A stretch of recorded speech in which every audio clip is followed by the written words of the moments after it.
Now we're pleased to have as our speaker today our spiritual leader, Reverend Brian Walker. The title of his talk is Living in Balance. So let's welcome Reverend Brian.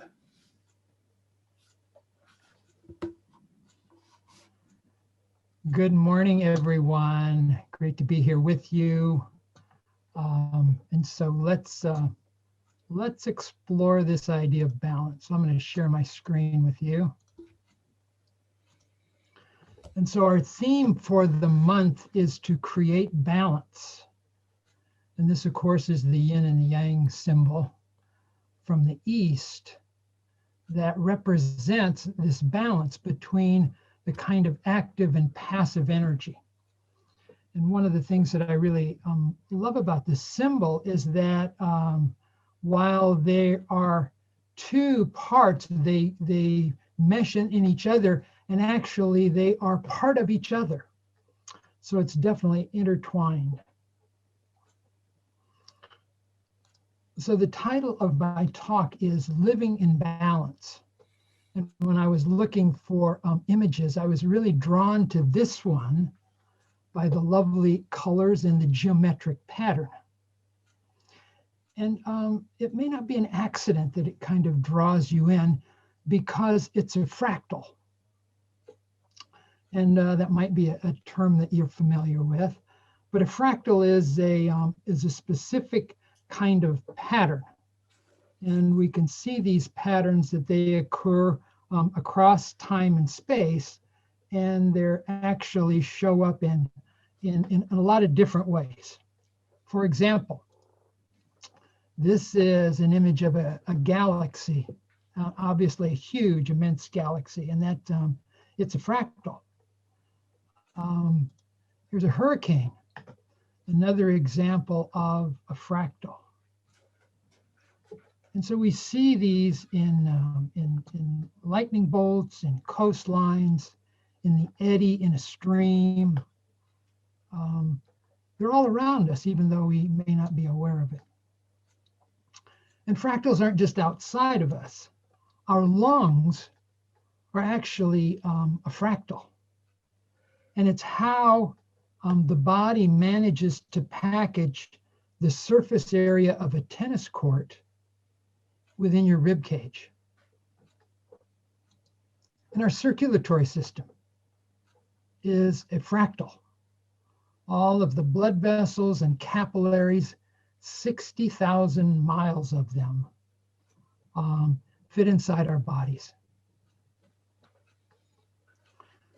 So whenever a single object has these repeating patterns over and over again at different scales, every small part resembles the whole. That's a fractal. So now you might be wondering, why am I telling you about fractals? Well, fractals are part of a field of mathematics that's been discovered within the last half century. And fractals are related to chaos theory.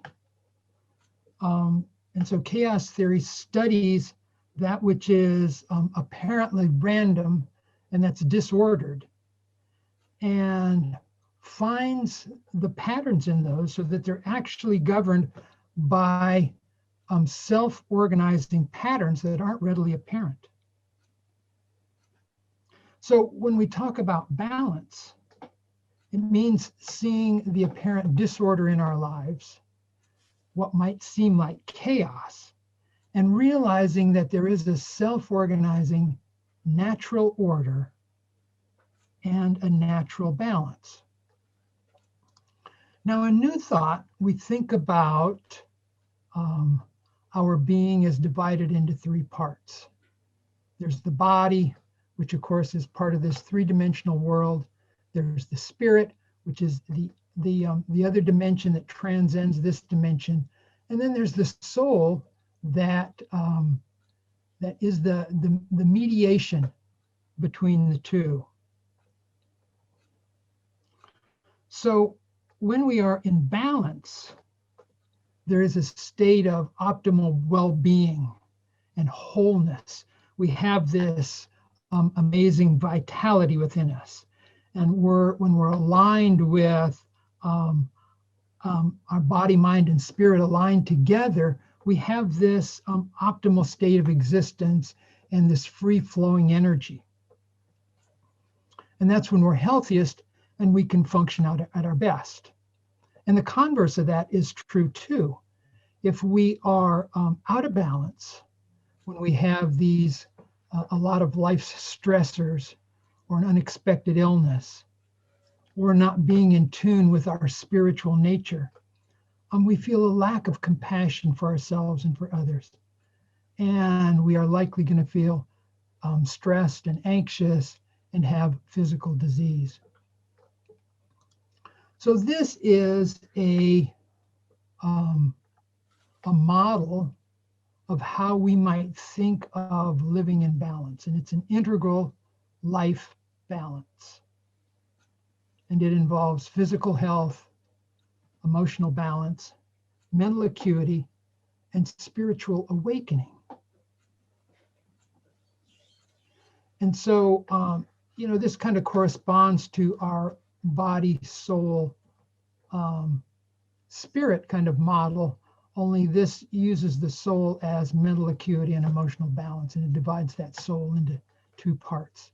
But an integral life balance, integral is something that is essential or fundamental, and it's necessary to make a whole. So all of these different components come together to make a whole for us.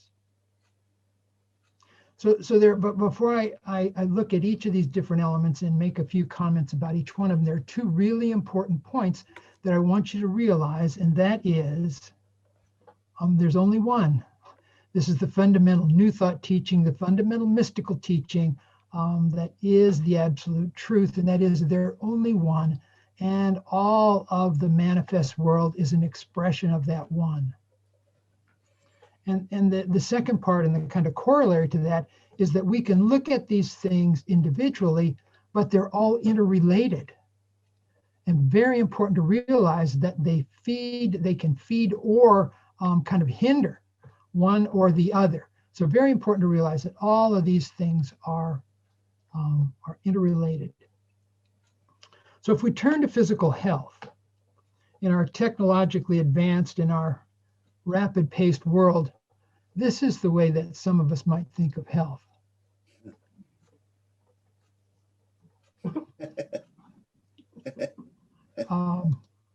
Whoops.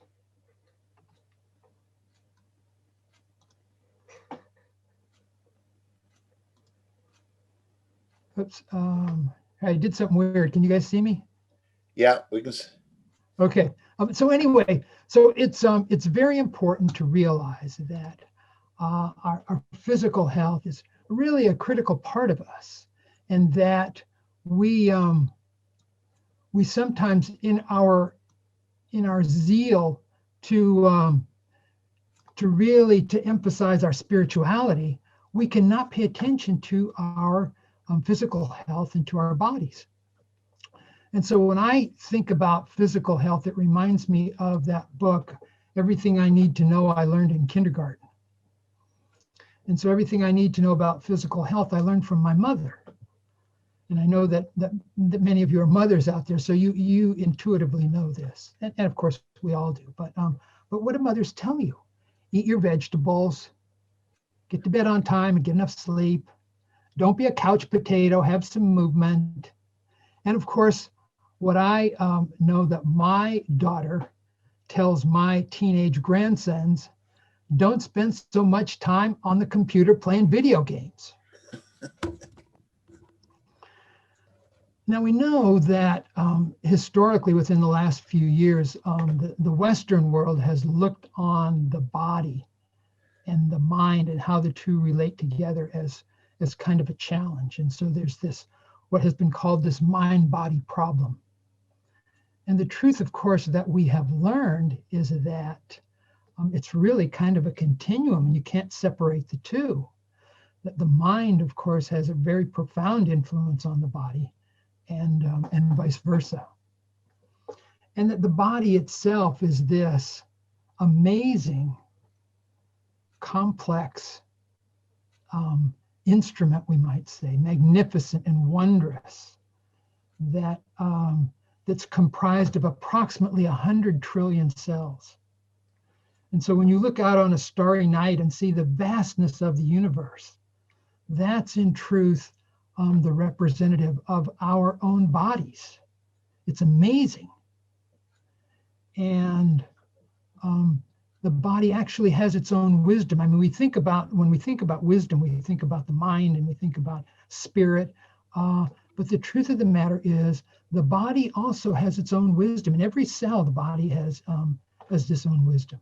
So I want to share with you a little bit about my own personal story of the body and health. I grew up playing sports, and I've continued to be very active in exercise all my life, and that's served me very well. With one really critical exception, and that is I had a lot of a yang approach to my body. So it was out of balance. I had a little bit too much yang and not enough yin. And so what I mean by that, as I learned in my culture and as I was an athlete, when my body wasn't doing quite what I wanted it to, I would just kind of flog it and say, yes, you need to do this. Try harder. I don't care if you hurt, that this is what you're going to do. Well, within the last few years, I have started practicing yoga. And what I've learned is to listen to my body. And what I realize is that my body is talking to me all the time. And I need to listen to it and be a little bit more sensitive to it and have a little bit more yin there. And when it's saying, whoa, don't do this so intensely, or it's screaming at me in pain, I want to be mindful of that and pay attention to it. Okay, breathe with me. Yeah, that in and of itself is an example of how our body and what we do with it can have an impact on our feeling, on our spirit, and on our mind. So I want to share my screen again with you, because we're going to turn to mental acuity. And this is what we might see as a kind of intelligence or a mental acuity. And there is, of course, all kinds of examples of intelligence and mental acuity.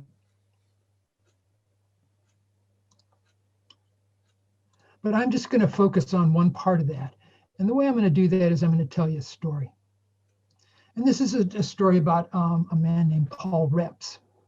And he was an artist and a poet and an author, a very dedicated student of Zen Buddhism. In fact, he wrote a book that you might be familiar with called Zen Flesh, Zen Bones. And in the early 1950s, he wanted to study with a highly respected Zen master in Korea. And so to do that, he traveled to Japan, where he needed to make that connection to go on to Korea. And so when he went to the passport office to apply for his visa, he was politely informed that his request to go to Korea was denied because of the conflict that had just recently broken out there. And so feeling very frustrated, he walked away from the counter and sat quietly in the waiting room. And because he had traveled thousands of miles to this other country, and he wanted to study with this Zen master in Korea. So he was feeling very disappointed. And as he paid more attention and was mindful of what was going on for him, he was aware that he was becoming angrier and angrier at being told that he could not complete his journey. And so he realized that there was not only a war that was starting in Korea, but there was starting to be a raging war inside of himself.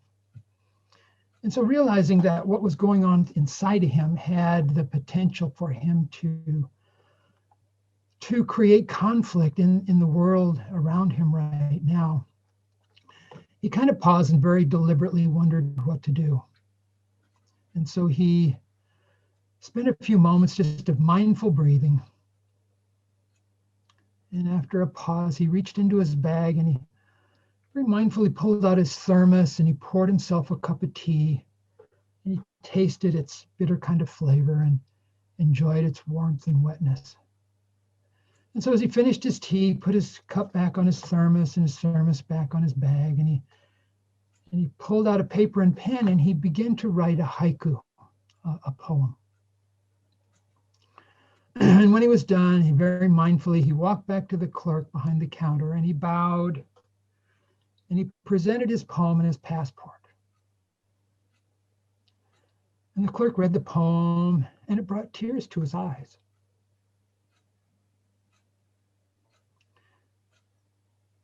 And so looking up very deeply in the quiet strength of Rep in his eyes, the clerk smiled and he bowed and he picked up Rep's passport and he stamped it for passage to Korea. And the haiku that Reps had written goes like this.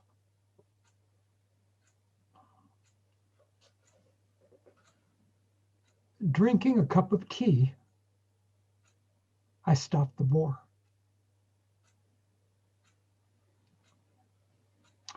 Breathe with me.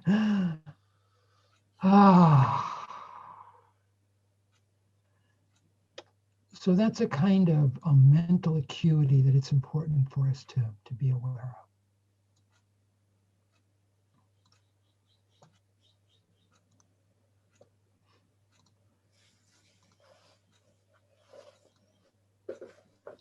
So we're going to turn now to emotional balance.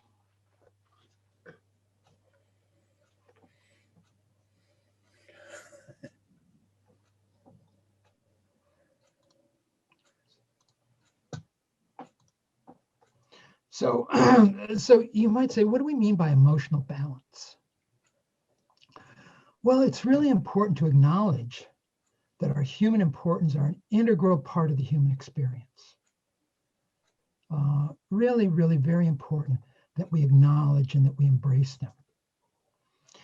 And a part of emotional balance is that there are no shoulds. It's not that we should feel this and we shouldn't feel that. We are open to feeling all the emotions that we have as a human being, so that we accept and are aware of our emotions, so that we know that the emotions that we're having, that there's a full range of human emotions, and that to live a full, balanced, whole life, it's important to experience and to have the capacity to experience them all.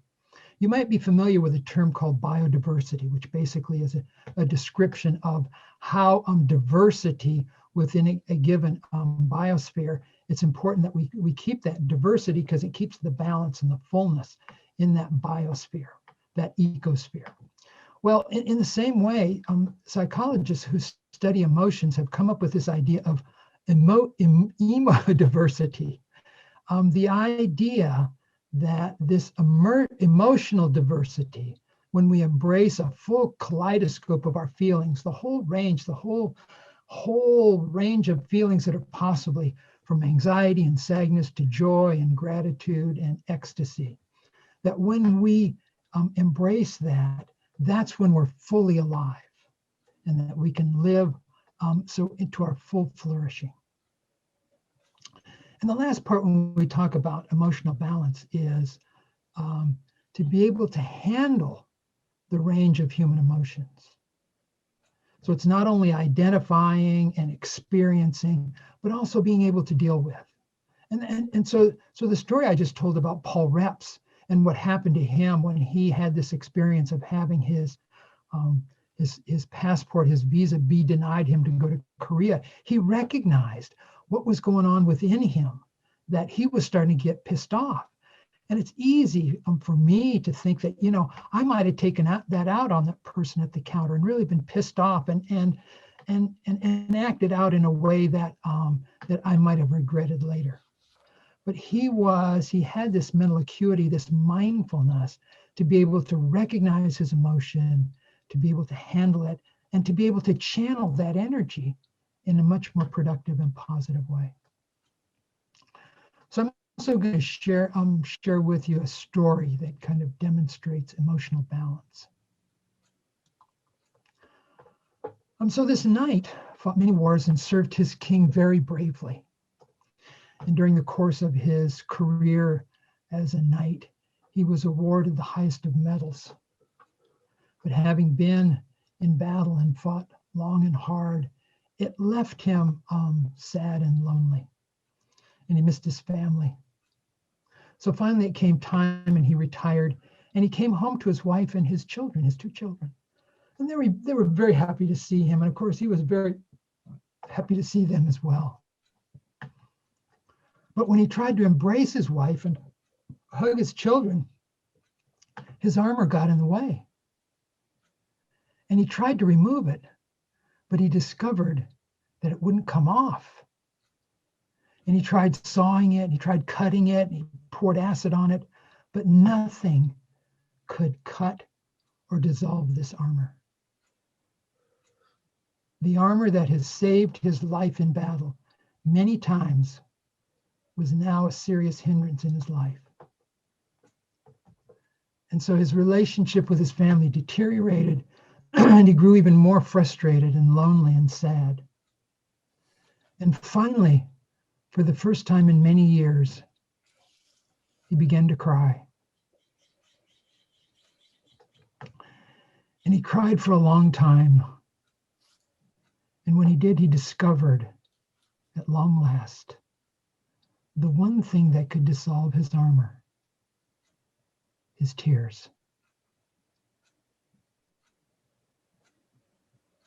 Breathe with me.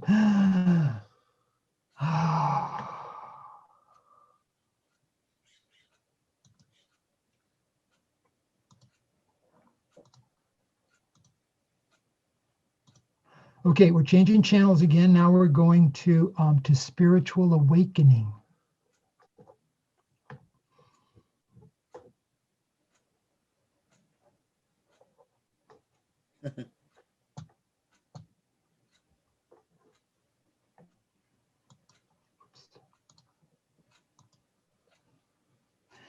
So when we talk about spirituality,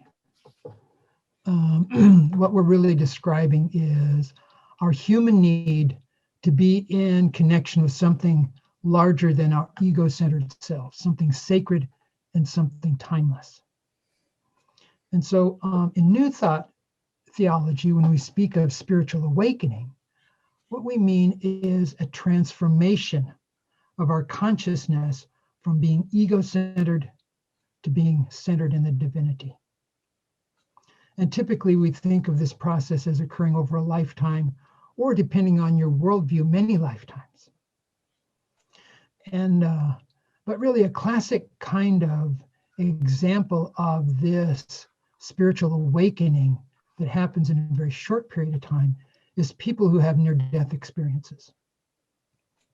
And so typically this happens when somebody is either clinically dead or close to death or in a coma or has some accident that really is just jarring to their whole being. And there's a pattern, and people see that have a very similar experience that they describe. They see a light, they experience this unconditional acceptance and love. They frequently go through a review of their life experience, but not something in a judgmental kind of way, but something that's very accepting. And they say that this experience is timeless, that time stands still, and that it's indescribable, that words can't describe what happened. And that inherent in it is this great meaning. And so when they come back to their real human awareness, they are transformed and have an amazing focus on a sense of purpose in their life that may be very different from what their life was before. And so, so we can talk about these this individual spiritual awakening, and as well there is a collective spiritual awakening. We can think about in the way that we think about that in New Thought as an evolution of consciousness, and so as a transformation of consciousness on a big scale, on a human scale. And so what I think, and many people think now, is that we're going through that now. And that it appears very chaotic.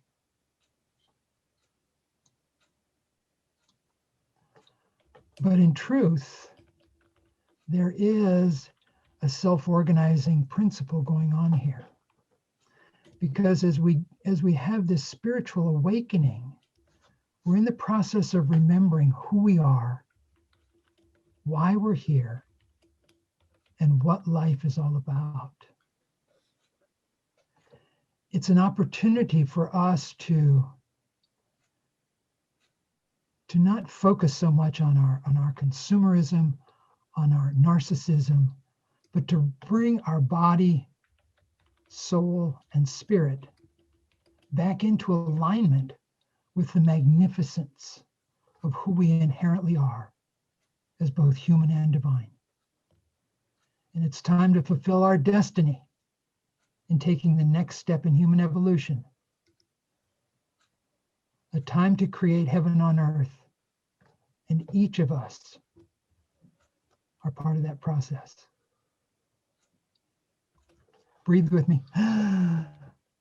Oh, yes. So, physical health, emotional balance, mental acuity, spiritual awakening. When we are aware of all those things and we keep our being in balance, research shows that people who live in balance see stressful change not as a threat, but as a challenge and an opportunity. People who have a high balance focus on what they can do as opposed to getting tied up in what's out of their control. People who have a strong sense of balance have a strong and clear sense of purpose. They have and thrive on a meaningful, caring, and affirming contact with others. In addition, they view service as their true mission in life. And living in balance is actually very, very natural for us. When we think about the fractals and the chaos theory, what can appear so out of order and so chaotic, in truth, may simply be something that we're not yet aware of has its own order and its own balance. You know, in the book of John, Jesus says, I am come that they might have life and they might have it more abundantly. And one way to interpret that is to think about Jesus, the carpenter from Nazareth, that he has come. But metaphysically, if we think about the Christ consciousness, or think about that statement metaphysically as our essential divinity, it offers us a way that we can acknowledge our own internal gyroscope, our own fractal creating gyroscope that we all have. And even though that there are principles for all of us, only we, each of us, can find our own balance. It's what we have incarnated for, to find that balance and to express it. So we live in a time of great transformation and things are changing rapidly. It's easy to be confused and not know how to respond. So I'm going to invite you to embrace a question that you might ask yourself. What's out of balance for me? What's not in balance? And so you might think of this model of physical health, mental acuity, emotional balance, spiritual awakening, and just pick one of those. And what speaks to you when you look within, what leaps out at you and says, oh man, this is out of balance? And how you could devise a strategy of how you might want to work with that and allow the natural balance within you to transform that. You know, I'm sure that you're all familiar with this idea of a cycle that goes down when we make poor choices and how they influence one another. There's also a cycle that works the other way, a virtual cycle, a cycle that when we make good choices influences how we respond and how our being is. And when we live in balance, we engage this virtual cycle. One of the early church fathers, Christian fathers, said this, that the glory of God is a human being fully alive. The glory of God is a human being fully alive. Friends, you are the glory of God. As Jesus said in the Sermon on the Mount, you are the light of the world. And so how do we respond to these transformational times, and what is it that we're called to do? So I want to share with you some of the best advice that I've heard, and it comes from a minister named Howard Thurman, who was a mentor for Dr. Martin Luther King Jr. And this is what he said. Don't ask what the world needs. Ask what makes you come alive. Then do that. What the world needs are people who are alive. Bless you, friends.